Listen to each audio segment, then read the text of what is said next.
What's up guys, my name is Alex and today I'm gonna teach you a coin trick that you might have seen in a game Detroit Become Human. And one of the main characters, Connor, he's flicking coin in different ways. I'm not necessarily gonna teach you how to flick a coin like this because nothing special here.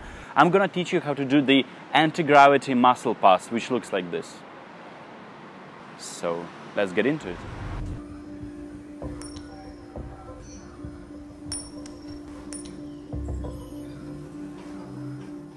Right guys, so there are tons of tricks that Connor does with the coin, and first thing first, we'll start with a regular coin toss, so you probably all know how to do that one. Position the coin on your index finger and just flick it with the nail of your thumb, like that, and the coin goes up. It's just really easy, and this is the first thing that he does. Also, the second trick that he does, he rolls the coin on his fingers like that, when the coin is being on the edge, like that. So it's really impossible to do in real life, but if you'll figure out how to do that one, go for it, obviously. And if you are unable to figure out, we are teaching this type of coin roll on our channel as well. The link will be in the description below. He also does another neat trick when he spinning the coin on his index finger and then juggling the coin on his middle and then ring fingers, and all around the place, and the coin is spinning on the top of his fingers. This is something that another magician called Dynamo has been performed before. I'm not sure if that's directly been inspired by Dynamo, but anyways, here's a small clip for you to reference. And finally guys, there's a trick where Connor flicks the coin like that, but he does this parallel to the ground. 1 or 2 times he catches the coin like that in between his index and middle fingers. So this position, if you catch the coin like that, and if you'll film this on video, I salute your skills and your persistence, but most likely this is like impossible to nail. What is easier version to catch a coin is when you clip it like this. So you throw the coin from your right hand to your left hand and try to predict the movement of the coin and close your fingers like that and catch it in this position. And finally, I have good news for you guys and bad news as well. So the bad news are that I'm not necessarily gonna teach you how to flick the coin like that parallel to the ground, because it doesn't really make sense for a human to flick the coin like that and predict the movement of the coin. If you flick the coin like that upwards, you can actually predict the movement of the coin and you can catch it easily. If you flick it to your left hand, oftentimes you're unable to catch it. It goes all over the place. So the good news is that I'm gonna teach you how to do the muscle pass, which is obviously achieving the same result. You can toss the coin from your right hand to your left hand like that, and you can do it without really moving your hands, so you don't have to do this tossing motion, which looks nearly as Connor does it in his in that scene that you have seen previously. And the good thing is about this trick that I'm also going to teach you how to do the anti-gravity muscle pass, which looks like this. So you throw the coin and you catch it in your left hand. So now guys, let's start with different types of coins and objects that you can perform these tricks with. It seems to me that Connor was using something like an equivalent of 50 cent or US $half, which looks like this. If you have small hands, it's really easy to perform a muscle pass, but this $1 coin, it's really nice, it fits your palm really well, and the most important part, your spectator sees the coin, it's shiny, it's big, and it makes more sense to perform tricks with bigger coin. So the anti-gravity muscle pass with this coin is really easy, and $1 coin is something you would want to go with as well.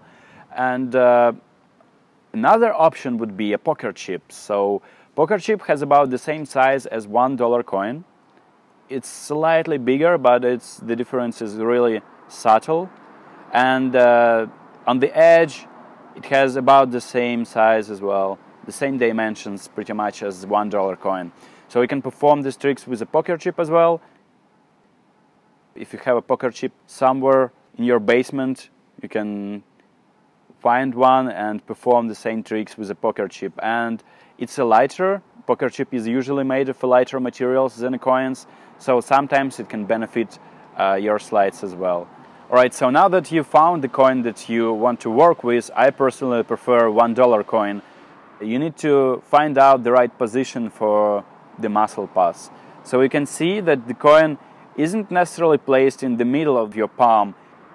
You need to position it closer to the base of your thumb and somewhere in the cross of between the base of the index finger, like that.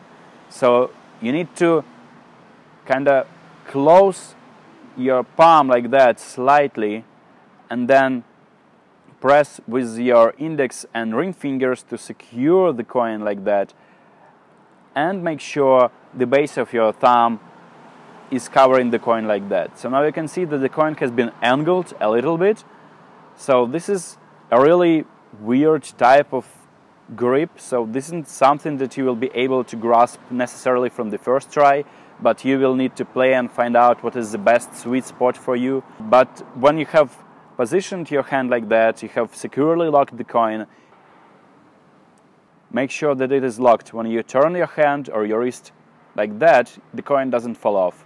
So that means that you're ready to perform the muscle pass right now.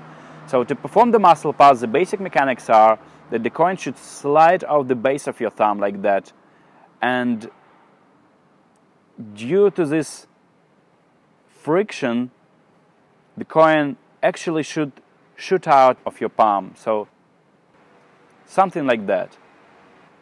From the first try that you are trying to perform this trick, you probably are going to achieve something like that. The coin is going to flip like once and that's it. So this is already a nice result. So you have to practice more. Maybe sometimes it will be painful, it will be a knack, but don't let that discourage you, and just maybe put the coin off for a day or two and then try to practice it in a few days, and you'll eventually find out what the mechanics of this move are. So now, how do you achieve this type of throw when you've thrown the coin effortlessly from your left hand to your right hand? Basically, you need to make sure that you're able to perform this type of throw, that the coin just jumps like a couple of times like that. And when you're actually comfortable with that move, you need to now engage your left hand. And for your left hand, you need just to start with a small distance like that and try catching the coin with your left hand. When you're actually able to shoot the coin and catch it with your left hand, then you can experiment. Make sure that you're starting with the small distances like that and just catching the coin. Also understand that due to the gravity which works in real world, the coin is going to be flicked off your palm and it's still gonna go like that. It isn't going to go straight. So adjust your left hand or your receiving hand accordingly. Alright, so for the most difficult part of this move, and this is actually the way it is intended to look like, it is called anti-gravity muscle pass for a reason, and it looks like this. So the coin jumps from your lower hand and you catch it with your left hand, which is above your right hand. So this is the knackiest move, and I am nowhere near the level of Paula Robbins or Shutagawa, who are like the best at this move. I'm just sharing my own experience. When you have actually mastered throwing the coin sideways, then you probably could start throwing the coin at a small length like that. And the receiving hand also plays a key role here. So you need to make sure that you're grabbing the coin with your left hand, or receiving hand for that matter, and you're really catching the moment where you have to grab the coin. It looks really more visual when you grab the coin without actually going down with your hand, and obviously with enough of practice you can do it even at a bigger distance.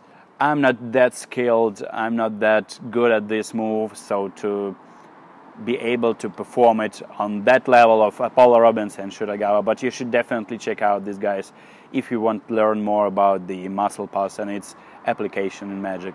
Oh, you start to piss me off with that coin. Sorry, Lieutenant.